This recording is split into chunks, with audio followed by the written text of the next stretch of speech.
Hello students, चलो आज शुरू करते हैं हम नया चैप्टर जिसका नाम है पॉलिनोमियल। बहुत ही इंपॉर्टेंट चैप्टर है ये, करिकुलम के हिसाब से भी और फ्यूचर के हिसाब से भी। कैसे? क्योंकि 10th में भी ये बहुत काम आएगा। क्या है ये चैप्टर, क्या बताता है? बिल्कुल सिंपल सी मैथमेटिक्स के बारे में बताता है। क्योंकि मैथमेटिक्स में हम क्या करते हैं, नंबर्स के साथ तो हमने खेलना सीख लिया कि नंबर को ऐड सब्ट्रैक्ट मल्टीप्लाई करना सीख लिया। अब हम नंबर्स के बीच में जो मैथ्स खेलते हैं, मैथ्स की एक स्पेशल ब्रांच होती है जिसको कहते हैं अलजेब्रा। ये टॉपिक उस अलजेब्रा के अंदर आता है। अलजेब्रा क्या होता है? इसको हिंदी में कहते हैं बीजगणित और इंग्लिश में कहते हैं अलजेब्रा। क्या मतलब होता है इसका? इसका सिंपल सा मतलब है कि जब हम नंबर्स के बीच में ऑपरेशंस करते हैं ना, उसी को हम अलजेब्रा कहते हैं। अब सर नंबर के बीच में ऑपरेशन तो हमने नंबर सिस्टम में भी किया, तो डिफरेंस क्या आता है इसमें? वो नंबर नोन और अननोन दोनों तरीके के हो सकते हैं, ठीक है। एडिशन, सब्ट्रैक्शन, मल्टीप्लिकेशन करेंगे, लेकिन वो नंबर नोन भी हो सकता है और अननोन भी हो सकता है और वेरिएबल भी हो सकता है, यानी वेरी करने वाला नंबर भी हो सकता है। तो इस तरीके से तीन कैटेगरी के नंबर, जब कांस्टेंट नंबर है, नोन है, तो हम जानते ही हैं 3/2, 4/8, 5, 6, 7, कुछ भी ऐसा नंबर हो। अननोन नंबर को हम आर्बिटरी कांस्टेंट कहते हैं। क्या कहते हैं? आर्बिटरी कांस्टेंट, यानी कि वो वैल्यू है तो कांस्टेंट, उसकी वैल्यू वो है तो कांस्टेंट, लेकिन उसके बारे में मुझे पता नहीं है, उसको मैं बोलूंगा आर्बिटरी कांस्टेंट। और एक होते हैं वेरिएबल टर्म्स, ठीक है। वेरिएबल टर्म्स यानी कि कुछ ऐसा एक्सप्रेशन हम लिखेंगे जिसके अंदर कोई ऐसा नंबर है जो चेंज कर रहा है अपनी वैल्यू को, या चेंज हो सकता है सिचुएशन के हिसाब से, या ऐसी चीज जिसकी वैल्यू हमको पता नहीं है, ठीक है। पता नहीं है केवल, है ना, वो कांस्टेंट है या नहीं है ये भी नहीं पता, वो हमारा वेरिएबल हो जाता है। तो इनके बीच में जो मैथमेटिक्स खेलते हैं उसको कहते हैं अलजेब्रा। तो ये हमारा हुआ इंट्रोडक्शन। देख लो यहाँ पर मैं क्या क्या डिस्कस करने वाला हूँ आज की क्लास में, और अगली आने वाली क्लासेस में जो भी होगा वो डिस्कस होगा। क्या क्या है कि कांस्टेंट क्या होता है, वेरिएबल क्या होता है, एंड अलजेब्रिक एक्सप्रेशन का मतलब क्या होता है, कोएफिशिएंट एंड फैक्टर्स क्या होते हैं अलजेब्रिक एक्सप्रेशन के अंदर, और पॉलिनोमियल, क्योंकि अलजेब्रिक एक्सप्रेशन का एक छोटा सा पार्ट है पॉलिनोमियल जिसको हम डिटेल में स्टडी करेंगे। उसके बाद में पूरा पॉलिनोमियल के बारे में आज जानेंगे। तो आज की क्लास मेनली बेसिक है, तो इसको अच्छे से सुनना, क्योंकि बेसिक जो होगा वो आगे चैप्टर का बेस है। आगे चैप्टर जो बिल्डिंग पूरी है इसी लेक्चर के ऊपर खड़ी होगी, तो ध्यान लगा के देखना, ठीक है। तो हमको सबसे पहले इंट्रोडक्शन तो हमारा हो गया है। अब हम कांस्टेंट और वेरिएबल समझते हैं क्या होता है। कांस्टेंट वो जिसकी वैल्यू चेंज नहीं होती, वेरिएबल वो जिसकी वैल्यू चेंज होती है। यस सर, ये क्या बता रहे हैं? तो एक एग्जांपल देके बताता हूं। मान लो आपके सामने एक एक्सप्रेशन लिखा हुआ है अलजेब्रिक, जैसे अलजेब्रिक एक्सप्रेशन कुछ भी लिखा हुआ है, 2x² + 5x + 3। ये देखो कांस्टेंट, वेरिएबल सब है ना इसके अंदर। ये कांस्टेंट वैल्यू है, ये कांस्टेंट वैल्यू, मतलब कुछ ना कुछ है इसमें, नंबर्स का कॉम्बिनेशन है, नॉन अननोन।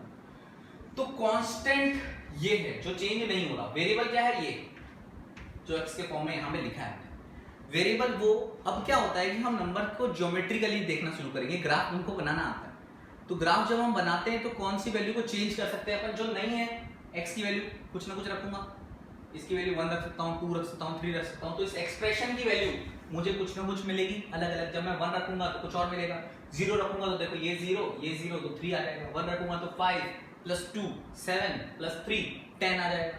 तो एक्सप्रेशन की वैल्यू चेंज हो रही है, तो एक्सप्रेशन की वैल्यू चेंज करने वाला कौन होता है? वेरिएबल। तो ये एक्सप्रेशन की वैल्यू चेंज करने वाला वेरिएबल। उसके अलावा क्या है? ये है कांस्टेंट, ठीक है। जैसे 7 + 5x, इसमें ये कांस्टेंट हो गया, ये इसका कोएफिशिएंट हो गया। कोएफिशिएंट के बारे में अगले डिस्कस करने वाले हम।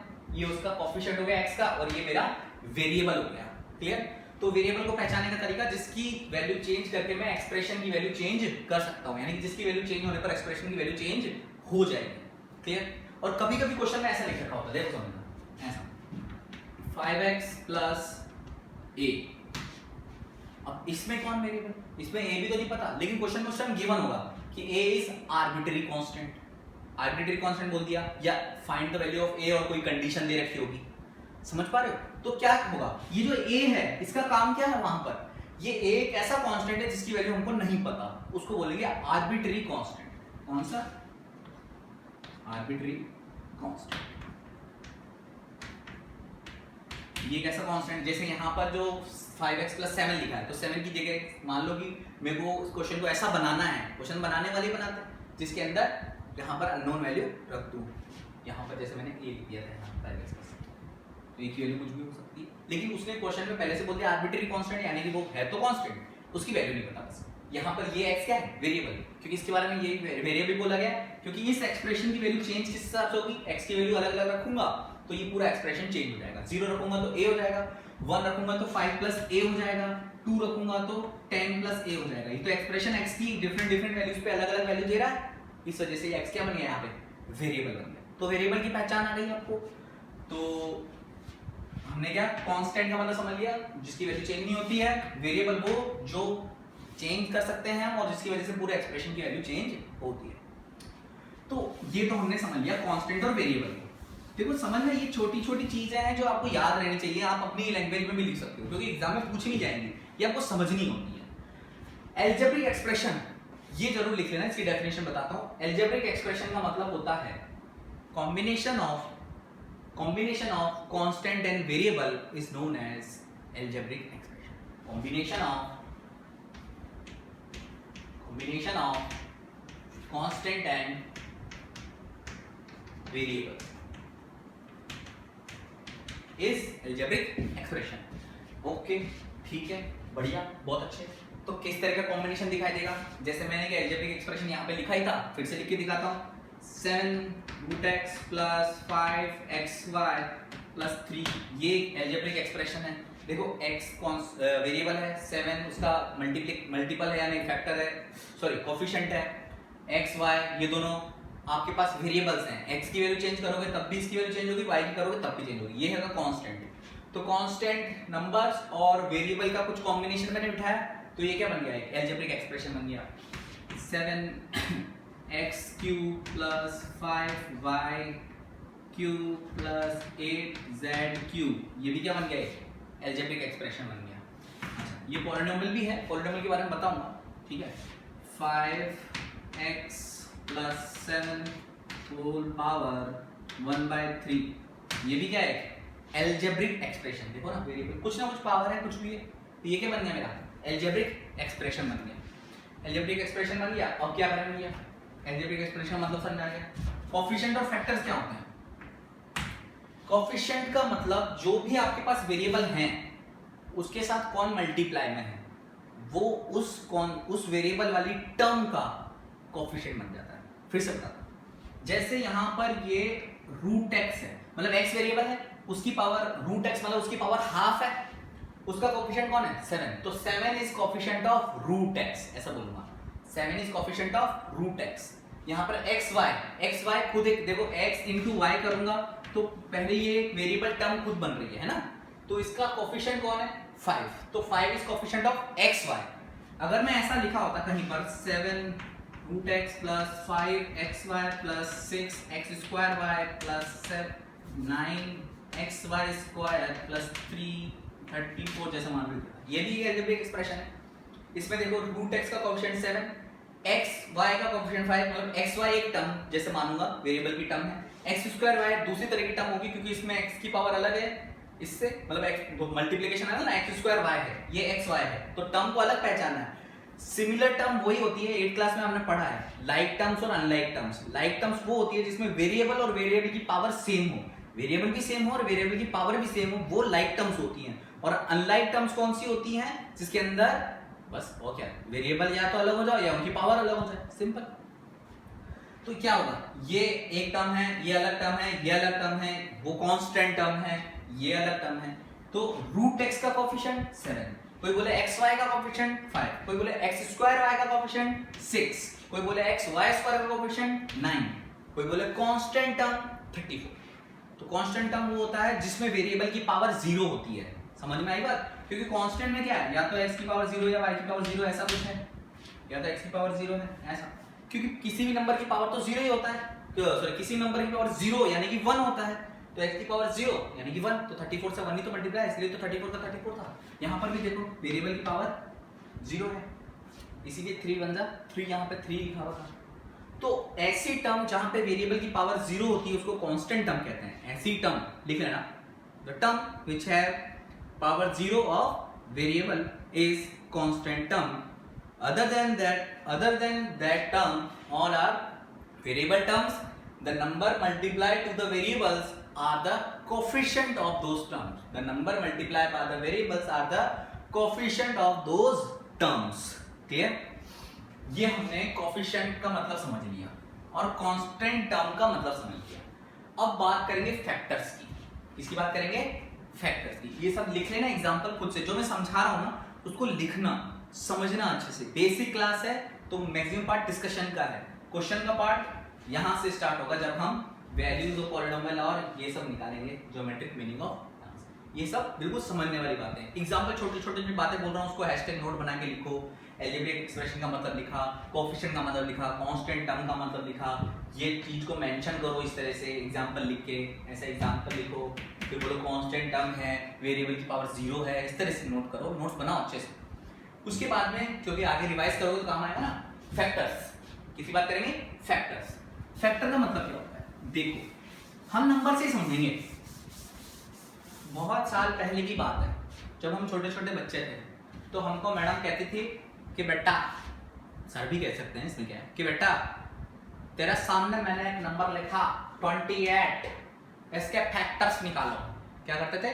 फैक्टर्स। यानी कि इसके फैक्टर क्या निकलेंगे? आप क्या करते थे?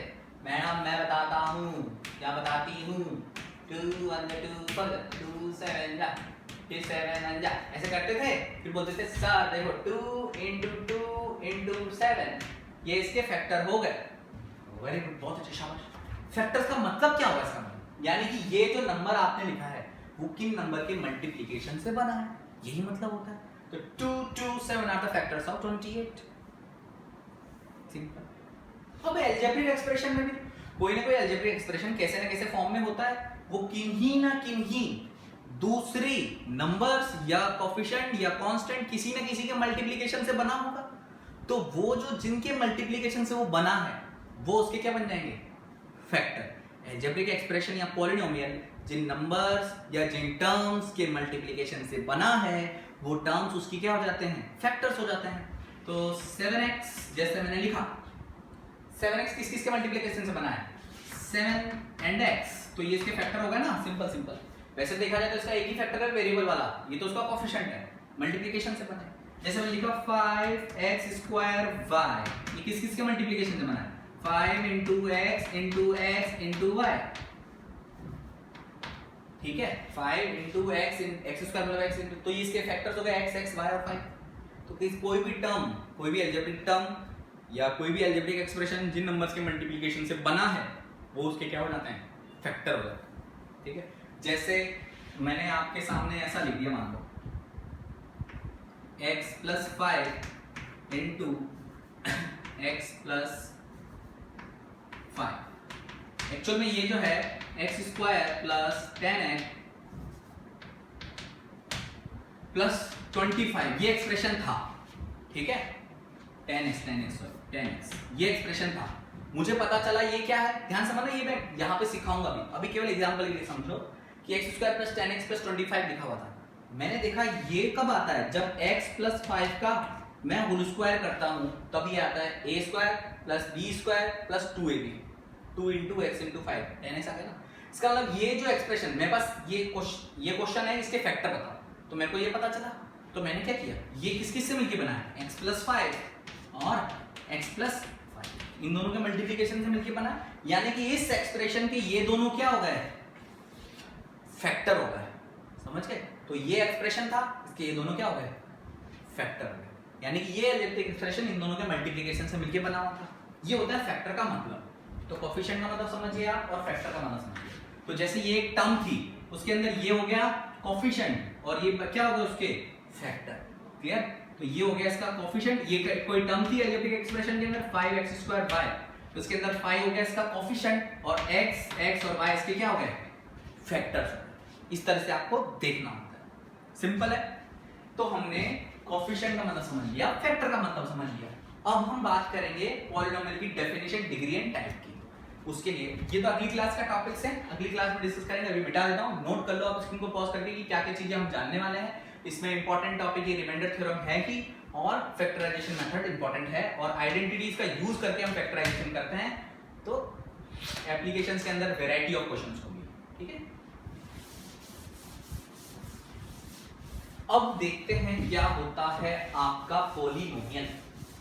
Polynomial is a type of, लिख लो मैं लिखा रहा हूं, polynomial is a type of algebraic expression. पहली चीज डेफिनेशन बता रहा हूं, polynomial is a type of algebraic expression, पहली लाइन होगी डेफिनेशन की,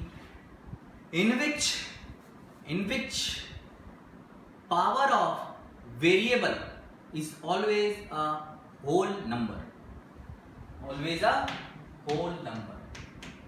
यानी कि ये एल्जेब्रिक एक्सप्रेशन है, एल्जेब्रिक एक्सप्रेशन यानी कि कांस्टेंट और वेरिएबल का कॉम्बिनेशन तो होगा, लेकिन ध्यान देने की बात ये है कि इसके अंदर जो भी वेरिएबल आप यूज करोगे उसकी पावर हमेशा होल नंबर होगी। होल नंबर यानी कि 0 1 2 3 4 5 6 7 8 9 and so on. Negative power नहीं होगी, कोई रैशनल नंबर, ऐसा कोई फ्रैक्शन वाला नंबर नहीं होगा, 1/2 3/2 रूट वगैरह, ये पावर किसी भी वेरिएबल की नहीं होगी। किसकी? वेरिएबल की। समझ में आ रही बात तेरी? तो वेरिएबल की पावर, किसकी पावर? वेरिएबल की पावर आपकी होल नंबर ही होनी चाहिए, उसके अलावा नहीं होनी चाहिए, वही आपका पॉलिनोमियल होगा। तो पॉलिनोमियल इसी वजह से पॉलिनोमियल की डिग्री नाम की टर्म आई, क्योंकि डिग्री का मतलब maximum power of variable, degree का मतलब भी बता देता हूं, maximum power of variable in the given polynomial, maximum power of variable, maximum power of variable in the given polynomial,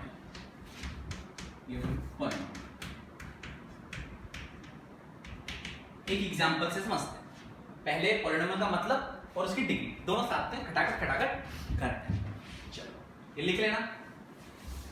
example देता हूं बढ़िया सा, बहुत ही बढ़िया सा, एकदम मस्त। चलो ये मैंने लिया एक पॉलिनोमियल, पॉलिनोमियल ऑफ x, यानी कि इसके अंदर देखो इसलिए लिखा है पॉलिनोमियल ऑफ x, यानी ऐसा पॉलिनोमियल जिसके अंदर वेरिएबल कौन है? x। अच्छा पॉलिनोमियल तो चलो ठीक है, दिखा 2x की power 5 plus 7x cube plus 8x square plus 7, ये एक पॉलिनोमियल है। कैसे कैसे पता लगा? यहाँ पे जो वेरिएबल है x दिखाई दे रहा है, सब जगह है वेरिएबल, इसकी पावर यहाँ पर 2 3 5 होल नंबर होते हैं। यहाँ पर ये कांस्टेंट टर्म है, कांस्टेंट टर्म में भी x की पावर क्या है? 0। क्लियर? हाँ ये पॉलिनोमियल है, जी हाँ, इसका वेरिएबल x वाला पॉलिनोमियल है। अब इसकी डिग्री, डिग्री का मतलब होता है मैक्सिमम पावर ऑफ वेरिएबल। यहाँ पर पावर क्या है वेरिएबल की? 5, यहाँ पर क्या है? 3, यहाँ पर क्या है? 2, यहाँ पर क्या है? 0, सबसे बड़ा कौन? 5, तो इसकी डिग्री हो गई 5। ये तो सिंगल वेरिएबल वाला पॉलिनोमियल था। एक और पॉलिनोमियल मैंने लिखा p ऑफ x y, मतलब ऐसा पॉलिनोमियल जिसके अंदर दो वेरिएबल है x y।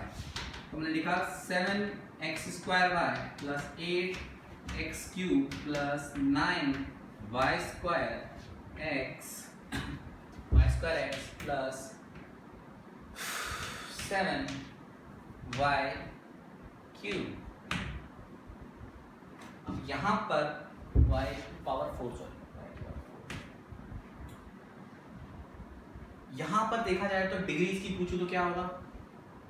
यहां पर x की पावर 2 है, y की पावर 1 है, तो टोटल पावर देखी जाएगी 2, यहां पे एक वेरिएबल की पावर 2, दूसरे की 1, तो टोटल पावर इस टर्म में कितनी हो गई? 3। ठीक है, इसके अंदर टोटल पावर क्या हो गई?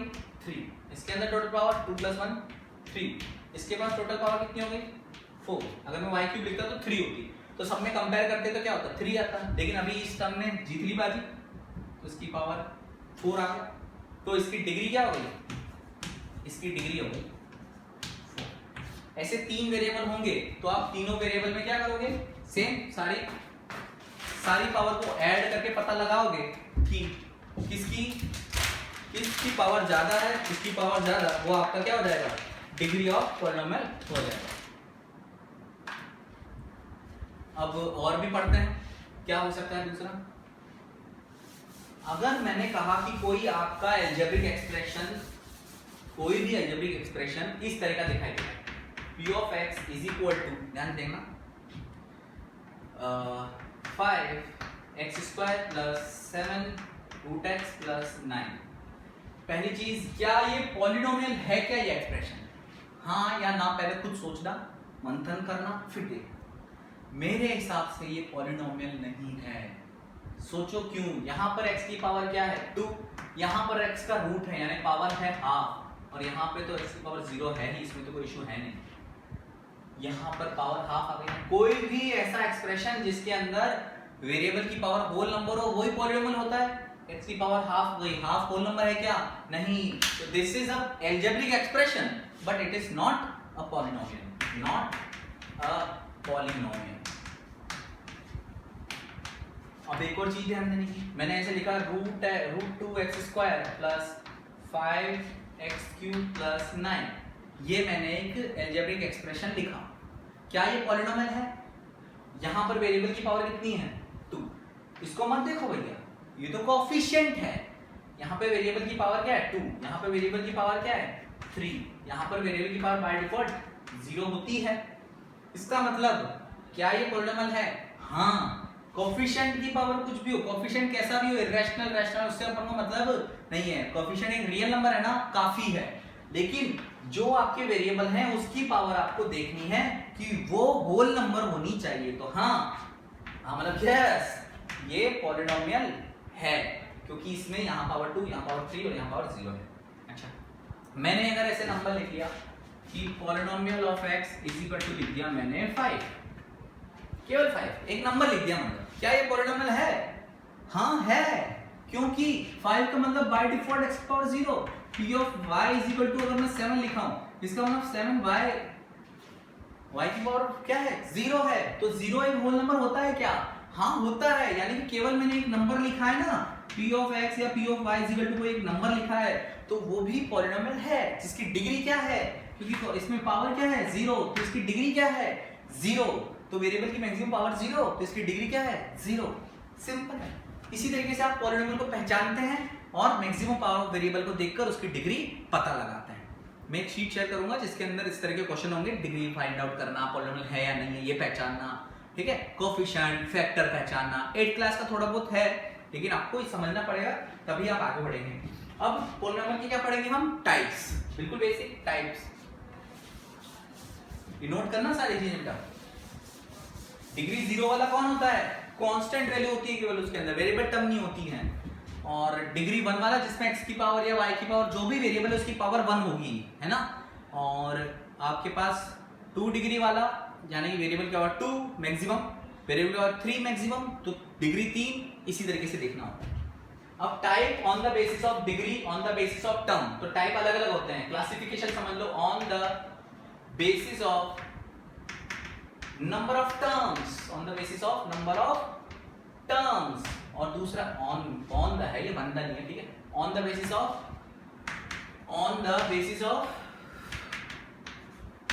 डिग्री, ठीक है, ओके। और एक और बेसिस होता है, उसको मैं कंसीडर अलग से नहीं कर रहा, कि एक वेरिएबल वाला और मल्टी वेरिएबल वाला भी आपके पास पॉलिनोमियल हो सकता है। एक ही वेरिएबल वाला जैसे केवल x वेरिएबल वाला मैंने बनाया था, और xy वाला, xyz वाला कैसा भी, तो सिंगल वेरिएबल मल्टी वेरिएबल वो हो सकते हैं। तो वो बताने की जरूरत नहीं, वो दिखते पहचान जाता है कि सिंगल वेरिएबल टाइप है, मल्टी वेरिएबल टाइप। ये थोड़ा अच्छा होता है क्योंकि इसमें काफी क्वेश्चन बन जाते हैं इस वजह से, क्योंकि हम टर्म्स को जब क्वेश्चन करेंगे तब भी बोलेंगे देखो एक ये वाला पॉलिनोमियल उठाया, वो वाला उठाया, तो ये वाला वो वाला जो होता है इसी टाइप में वाले नाम में यूज करूंगा। तो ये टाइप वाले नाम यूज करूंगा ना, तो आपको पता होना चाहिए कि मैं कौन से पर्टिकुलर टाइप ऑफ पॉलिनोमियल की बात कर रहा हूं, इसलिए। तो on the basis of number of terms, no of term नहीं, नंबर ऑफ टर्म क्या है? अगर एक ही टर्म है पॉलिनोमियल में, जैसे मैंने केवल लिख दिया 5x या 7x या 2 या 9y या 4xyz या 7xy, केवल एक ही टर्म है ना, कुछ ऐड या सब्ट्रैक्ट नहीं हो रहा इसमें से, उसको बोलते हैं मोनोमियल, ठीक है। जो जिसमें 2 टर्म होती है उसको बोलते हैं बाइनोमियल, और इसके अंदर 3 टर्म होती है उसको ट्राइनोमियल, 4 टर्म होती है क्वाड्रिनोमियल, और इसी वजह से इस टॉपिक का नाम भी पड़ा पॉलिनोमियल, यानी कि मल्टीपल नंबर ऑफ टर्म्स होगी 4 से ज्यादा, तो उसको अपन बाय डिफॉल्ट क्या बोल देंगे? पॉलिनोमियल। तो मोनोमियल भी है तो पॉलिनोमियल, ये भी पॉलिनोमियल है, ये भी पॉलिनोमियल है। मोनो इसलिए नाम पड़ गया, एक टर्म है, बाई इसलिए नाम पड़ गया, 2 टर्म है। जब हम जनरली जैसे मैं बोल रहा था ना, क्वेश्चन करूंगा, मैं बोलूंगा कि बाइनोमियल उठाई, बाइनोमियल पॉलिनोमियल उठाई, यानी कि 2 टर्म वाली पॉलिनोमियल उठाई, वो साफ पता चल जाएगा। छोटे छोटे क्वेश्चन में इस तरह की चीज बोलूंगा इसलिए ये टाइप डिफाइन की जाती है, क्योंकि ये टर्म्स में यूज करता हूं जनरली, मतलब कोई भी टीचर यूज करता है इस वजह से। तो बाइनोमियल, ट्राइनोमियल और उसके अलावा वाले फर्दर को अपन पॉलिनोमियल बोल सकते हैं। फर्दर आप पॉलिनोमियल, क्वाड्रिनोमियल भी बोल सकते हो, 4 टर्म वाले को क्वाड्रिनोमियल। तो एक टर्म, दो टर्म, एक टर्म वाला पॉलिनोमियल, 2 टर्म वाला पॉलिनोमियल, 3 टर्म वाला पॉलिनोमियल, 4 टर्म वाला polynomial, 1 term, 2 term, 3 term, 4 term. अब on the basis of degree, on the basis of degree, degree बोले तो जो है ना पास हो जाते हैं ना सर कॉलेज में, फिर जो मिलती है वो नहीं, अभी जो मैंने डिग्री डिस्कस की थी ना वो वाली डिग्री। तो डिग्री के हिसाब से अगर मतलब ऐसा पॉलिनोमियल जिसकी डिग्री, यहाँ पे लिख देता हूँ डिग्री और यहाँ पे लिख देता हूँ उसका नेम पॉलिनोमियल, क्या डिग्री होगी और क्या नाम होगा, टाइप का नेम। 0 डिग्री वाला, 0 डिग्री वाला क्या था, मैंने लिखा था 5, 7, -3, 1/2, 5/7, √2, ऐसा कुछ भी लिख दिया। p of x is equal to p of x is equal to half, p of x is equal to √2, ऐसा कुछ भी लिख दिया। यहाँ पे वेरिएबल की पावर बाय डिफॉल्ट 0 है, तो इसको मैं बोलता हूँ कांस्टेंट पॉलिनोमियल। क्या बोलता हूँ, कांस्टेंट पॉलिनोमियल। क्लियर सर, ये एक टर्म वाला है ना, ये मोनोमियल तो हो गया, हाँ बिल्कुल हुआ, उस बेसिस पर मोनोमियल भी हुआ। अब उसके बाद में क्या होगा, डिग्री 1, डिग्री 1 वाला इसको बोलते हैं लीनियर पॉलिनोमियल। क्यों बोलते हैं वो भी बताऊंगा, लीनियर पॉलिनोमियल, ठीक है। दूसरा होता है डिग्री 2 वाला, उसको बोलते हैं क्वाड्रेटिक, क्वाड्रेटिक पॉलिनोमियल। सबसे फेमस, सबसे ज्यादा फेमस यही है क्वाड्रेटिक पॉलिनोमियल। यूं एकदम चश्मा निकाल के निकलता है ये, तो ये फेमस है क्योंकि इसके साथ रिलेटेड क्वेश्चन बहुत सारे आते हैं, ऐसा नहीं ये निकलता है ऐसे ही। क्यूबिक पॉलिनोमियल जिसकी डिग्री 3, वो कौन है, क्यूबिक पॉलिनोमियल। अब इसमें सब सिंगल वेरिएबल होंगे तो cubic polynomial with single variable ऐसा हम नाम दे देंगे। तो अभी ये सब जो है मैं जो कर रहा हूँ वो सिंगल वेरिएबल वाला ही कर रहा हूँ, ठीक है ना, सिंगल वेरिएबल वाले का ही नाम दे रहा हूँ, ठीक है। उसके बाद में फोर्थ, बाई 4 बोले तो 4 डिग्री वाला, मैक्सिमम पावर ऑफ वेरिएबल 4 हो जाएगी, तो बाई क्वाड्रेटिक। जो क्वाड्रेटिक है ना उसके आगे बी आई लगा दो, B I, bi QUADRATIC, quadratic polynomial. उसके आगे भी और होते रहते हैं, उसके बारे में अपन को ज्यादा पढ़ना है नहीं, एंड सो ऑन, इस तरह से चलता रहेगा। पॉलिनोमियल डिग्री 5, पॉलिनोमियल डिग्री 6, ऐसा नाम दे देंगे उनको। ये फेमस लोग हैं, इनसे रिलेटेड क्वेश्चन बहुत बनते हैं। ये नाम क्यों पढ़ा वो बताऊंगा। लीनियर पॉलिनोमियल का नाम लीनियर इसलिए पढ़ा क्योंकि जब इस पॉलिनोमियल का हम ग्राफ बनाते हैं तो एक स्ट्रेट लाइन आती है। देखो लीनियर में LINE, ये लाइन आ रहा है ना टर्म, उसके आगे A आ रहा है, तो लीनियर में लाइन बनती है। क्वाड्रेटिक में एक ऐसी शेप बनती है जिसको हम पैराबोला कहेंगे, और क्यूबिक में अलग अलग तरह के ग्राफ बनते हैं, जो उसका मतलब मैं बताऊंगा। यहाँ पर ये लिखा है ना मैंने, ज्योमेट्रिक मीनिंग ऑफ जीरोस, तब इन सब के बारे में डिस्कशन करेंगे कि जीरोस जो हैं उसका मतलब क्या है, डिग्री का मतलब क्या है, दोनों एक दूसरे से रिलेट कैसे होते हैं, डिग्री और जीरोस को आप रिलेट कैसे करते हैं। अब value and zeros of polynomial discuss करते हैं, ये हो गया टाइप। अब value and zeros of polynomial, ठीक है, नोट कर लो अच्छे से। ये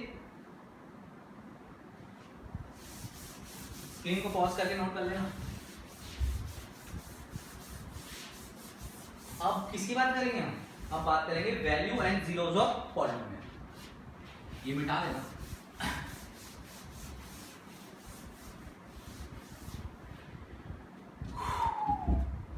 समझो value and zeros of polynomial. Value कैसे समझते हैं, क्या वैल्यू ऑफ पॉलिनोमियल।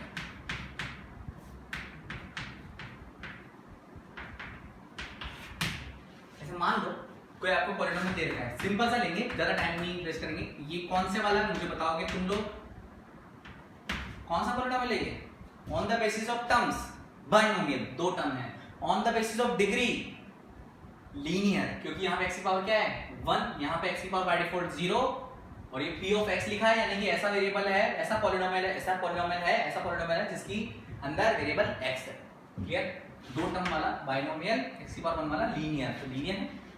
अब मैंने कहा कि वैल्यू का मतलब क्या होता है, वैल्यू ऑफ पॉलिनोमियल, यानी कि जब भी मैं x की वैल्यू कुछ ना कुछ रखूंगा तो जो पॉलिनोमियल की वैल्यू आती है वो वैल्यू ऑफ पॉलिनोमियल है, ठीक है। तो जैसे मैंने x की वैल्यू 0 रखी तो पॉलिनोमियल में x की जगह 0 रखूंगा तो ये आ जाएगा 2। तो p of 0 is equal to 2, p of 1 is equal to 9, p of -1 तो क्या आ जाएगा -7 plus 2 -5। Clear? p of 2 is equal to क्या आ जाएगा? सिंपल ऐसे ही करना है, यहाँ पे जहां जहां x है वहां वैल्यू पुट करनी। तो 14 प्लस 2 यानी कि 16। तो p of 2 is equal to 16, p of -1 is equal to -5। ये काम तो अपन रफ में भी कर सकते हैं, दिखाओ तो बहुत अच्छा है, कोई दिक्कत नहीं है। p of 0 is equal to 2, p of 1 is equal to 9, p of -1 is equal to -5, p of 2 is equal to 16।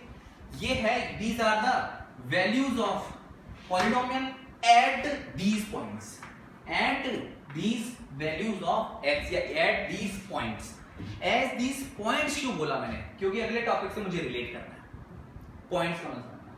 अब यहाँ पर जो x लिया है ना मैंने, वो मैं बताऊंगा ज्योमेट्री में आप जब बनाते हो। ज्योमेट्री कौन सी? कोऑर्डिनेट ज्योमेट्री की बात करूंगा। ये क्या नया नाम सुना? ग्राफ बनाते हैं ना अपन, तो ग्राफ और देखो ये जो पॉलिनोमियल वाला चैप्टर है ना, अलजेब्रा और ग्राफ दोनों को कनेक्ट कर दो, तब एक चैप्टर आपका बनेगा कोऑर्डिनेट ज्योमेट्री। वो अलग से आप पढ़ोगे भी। अभी मैं क्या कर रहा हूं, जो भी x की वैल्यूज हैं उसको x एक्सिस, दो एक्सिस बनाता हूं ना, x एक्सिस और y एक्सिस, उसको x एक्सिस पे प्लॉट करूंगा। अरे ढंग से बन जा। x एक्सिस पे प्लॉट करूंगा और जो पॉलिनोमियल की वैल्यू वाली है उसको y एक्सिस पे। ये x एक्सिस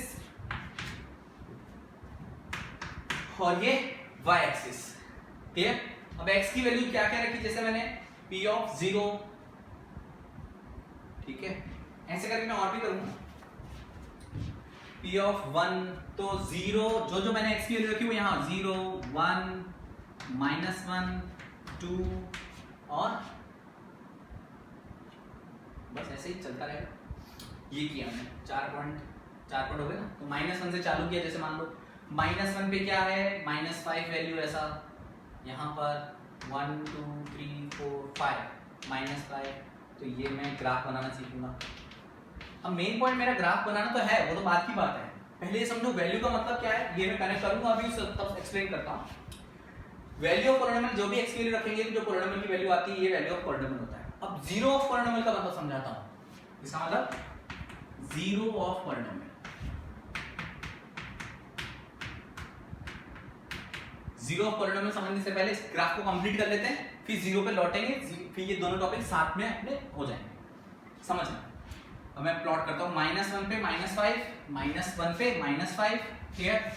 उसके बाद में 0 पे 2, 0 पे 2 1 2, ये 0 पे 2, ठीक है।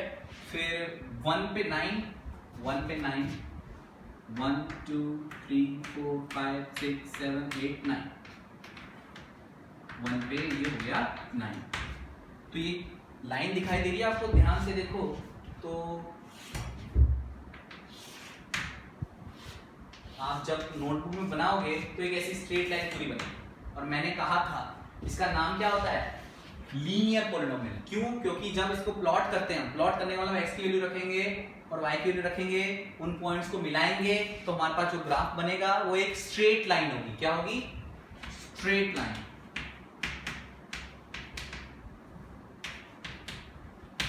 अब समझते हैं इसके जीरो का मतलब और इस ग्राफ पे फिर से लौटेंगे। जीरो का मतलब वो होता है, यहाँ समझना, जीरो का मतलब समझना बहुत जरूरी है। जीरो ऑफ पॉलिनोमियल का मतलब वो होता है x की वो वैल्यू, x की वो वैल्यू जहां पर पॉलिनोमियल जीरो हो जाए। x की कुछ ना कुछ वैल्यू रखता तो पॉलिनोमियल की वैल्यू मिलती है, वैल्यू ऑफ पॉलिनोमियल। तो value of x where polynomial becomes zero, ठीक है। x की खुद वैल्यू जीरो नहीं, x की वो वैल्यू जहां पर पॉलिनोमियल जीरो हो जाए। तो मुझे अल्टीमेटली पॉलिनोमियल को जीरो करना है ना। अल्टीमेटली क्या है, पॉलिनोमियल p ऑफ x मेरा जीरो हो जाए, वो x की वैल्यू फाइंड आउट करनी है। तो पॉलिनोमियल मेरा क्या है, 7x + 2 = 0।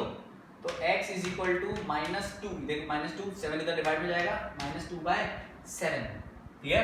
तो x की वैल्यू -2/7 वो वैल्यू है जहां पर पॉलिनोमियल जीरो हो जाएगा। पॉलिनोमियल यानी कि p ऑफ x जीरो हो जाएगा। p ऑफ x बोले तो ये वाई एक्सिस पे जीरो आ जाएगा, वाई एक्सिस पे जीरो यानी एक्स एक्सिस पे इंटरसेक्ट। ध्यान सुनो ना, यहां पर इसका मतलब वो होता है वो पॉइंट जहां पर ये जो स्ट्रेट लाइन का ग्राफ है ये एक्स एक्सिस पे इंटरसेक्ट कर रहा है। ध्यान से सुनने की बात है, ये थोड़ा अच्छा डिस्कशन है।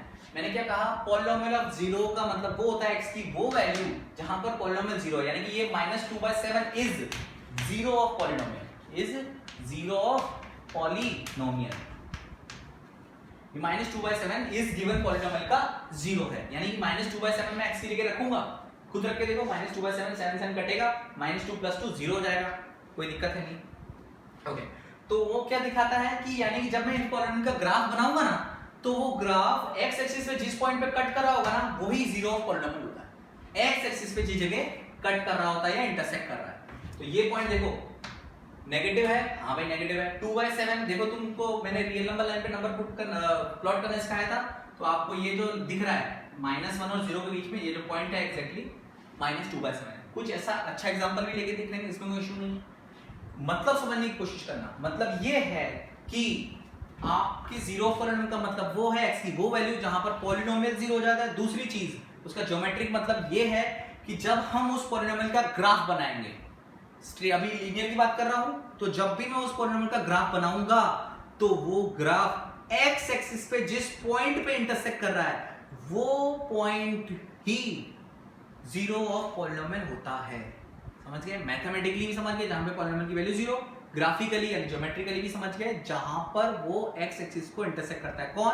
Graph of that polynomial. Graph कैसे बनाएंगे? एक्स एक्सिस पे एक्स की वैल्यू और पी ऑफ एक्स की वैल्यू वाई एक्सिस पे। ठीक है, तो y = p of x हम ऐसा मतलब y एक्सिस पे p of x की वैल्यू लिखते हैं। समझने वाली बात क्लियर? ये हुआ ज्योमेट्रिक मीनिंग ऑफ जीरोस और वैल्यू ऑफ पॉलिनोमियल मैंने बता दिया और जीरो का मतलब मैंने बता दिया। ऐसे आप बहुत सारे और भी जीरोस फाइंड आउट कर सकते हैं। ये ग्राफ बना लेना, एक सिंपल सा एग्जांपल लेते हैं, स्क्रीन को पॉज करके नोट कर लेना। एक और एग्जांपल लेते हैं।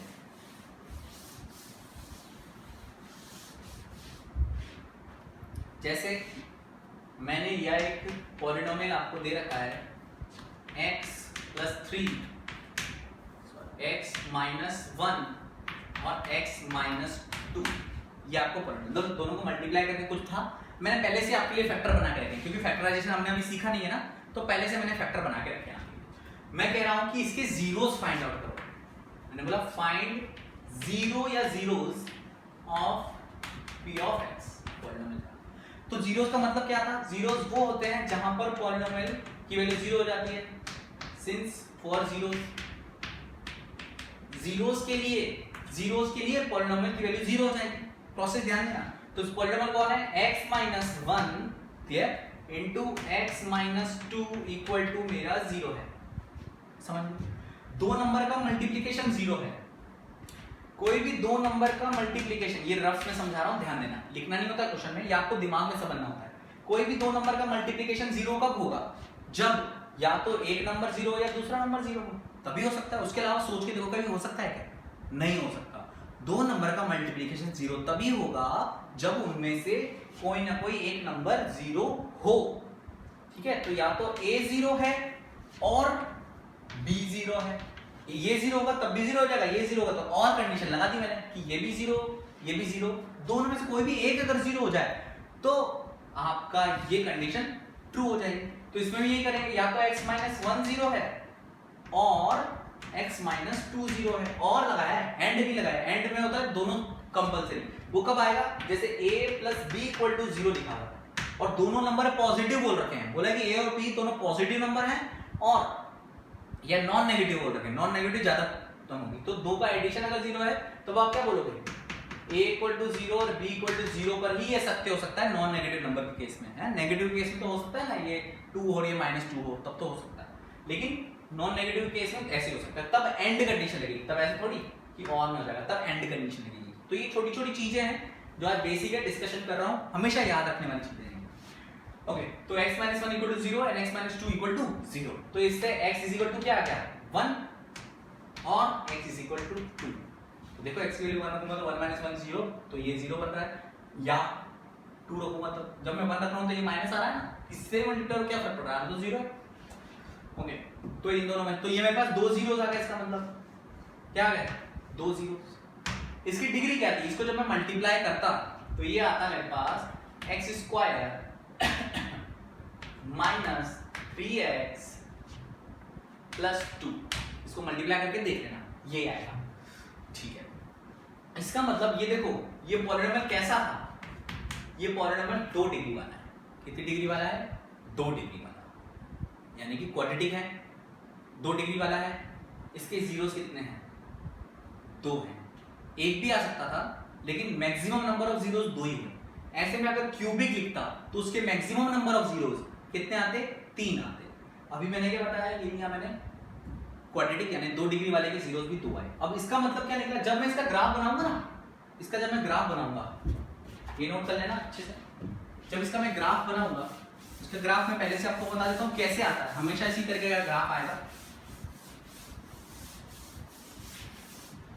इसका ग्राफ जो बनाऊंगा वो x एक्सिस पे 1 x = 1 और x = 2, x एक्सिस पे 1 और 2 पे इंटरसेक्ट कर रहा होगा, ठीक है। तो ये 0, ये 1, ये 2, ये 3 एंड सो ऑन -1 -2 -1 और 2 पे इंटरसेक्ट करता हुआ ग्राफ बनेगा। रफली बना के दिखा रहा हूं अभी मैं कैसा होगा, 1 पे भी इंटरसेक्ट कर रहा है और 2 पे भी इंटरसेक्ट कर रहा है।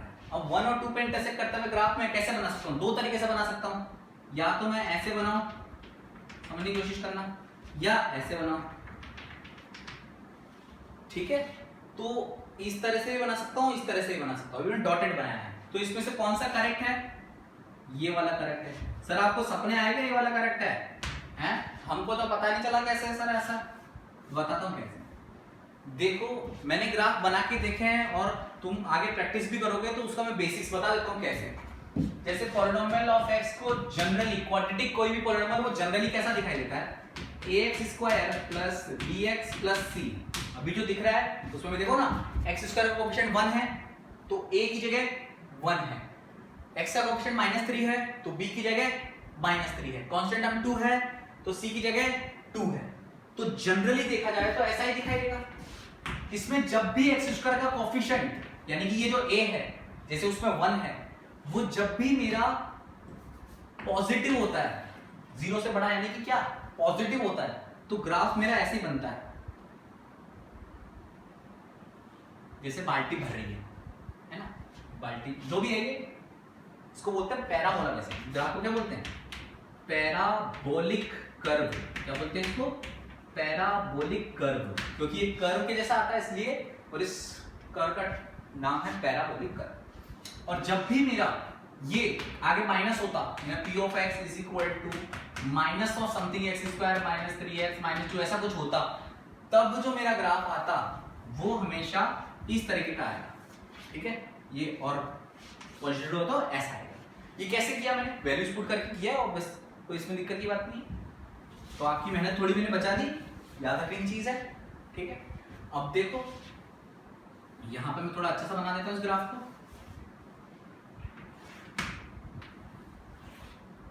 ये 1 ये 2 इस तरीके का हमारे पास पैराबोलिक कर्व आता है, क्लियर।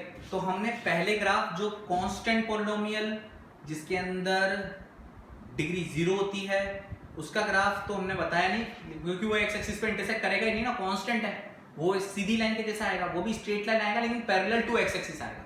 लीनियर पॉलिनोमियल का ग्राफ डिस्कस किया, देखो कांस्टेंट का कैसा आएगा, जैसे मैंने p of x लिख दिया 5, ठीक है। अब x की वैल्यू कुछ भी रखो, ये तो 5 ही रहना है ना, तो p of x की वैल्यू 5 है तो हमेशा 5 ही रहेगा, ये इस तरह का ग्राफ आएगा। और लीनियर पॉलिनोमियल का ग्राफ मैंने बनाया, लीनियर पॉलिनोमियल का ग्राफ जो है वो स्ट्रेट लाइन आएगा ऐसे, या किसी भी स्लोप पे with a constant slope straight line बनेगी, वो x एक्सिस पे जिस जगह इंटरसेक्ट करेगी वो उसका 0 होगा। और क्वाड्रेटिक पॉलिनोमियल का ग्राफ, क्वाड्रेटिक पॉलिनोमियल का ग्राफ जो होता है वो पैराबोलिक कर्व होता है, वो x एक्सिस पे जितनी जगह इंटरसेक्ट करेगा उतने इसके जीरोस होंगे। और अगर उसमें x² का कोएफिशिएंट पॉजिटिव है तो वो इस तरह से बनेगा, ऊपर की तरफ खुलता हुआ, और x² का कोएफिशिएंट नेगेटिव होगा तो नीचे की तरफ खुलता हुआ,